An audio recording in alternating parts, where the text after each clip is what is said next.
গতকাল সুপারস্টার শাকিব খানের তুফান সিনেমায় ঈশা সওদাগর একা যুক্ত হননি, আরো যুক্ত হয়েছেন ওপার বাংলার জনপ্রিয় অভিনেতা দেবনাথ দে। ভিউয়ার্স, বিস্তারিত বিষয় জানতে হলে অবশ্যই ভিডিওটি একটি লাইক দিয়ে সম্পূর্ণ দেখতে হবে। 90 শতকের গল্প নিয়ে রচিত তুফান সিনেমায় সুপারস্টার শাকিব খানের সঙ্গে এই প্রথমবার স্ক্রিনে দেখা যাবে ওপার বাংলার জনপ্রিয় অভিনেতা লোকনাথ দেকে। তিনি একজন ভারতের শক্তিশালী অভিনেতা, বিশেষ করে ডায়লগ ডেলিভারির জন্য বেশ বিখ্যাত। ইনি ভারতীয় অনেক বড় বড় সিনেমায় ইতিমধ্যে অভিনয় করেছেন, তবে ভারতে তিনি ডায়লগ এবং অভিনয়ের দিক থেকে অনেক বিখ্যাত।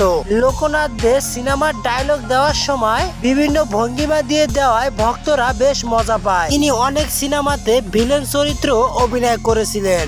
এবার সবকিছু ঠিকঠাক থাকলে শাকিব খানের তুফান সিনেমায় দেখা যাবে ওপার বাংলার জনপ্রিয় অভিনেতা লোকনাথ দেকে। তুফান সিনেমার শুটিং স্পটে ইতিমধ্যে তিনি যোগদান করেছেন।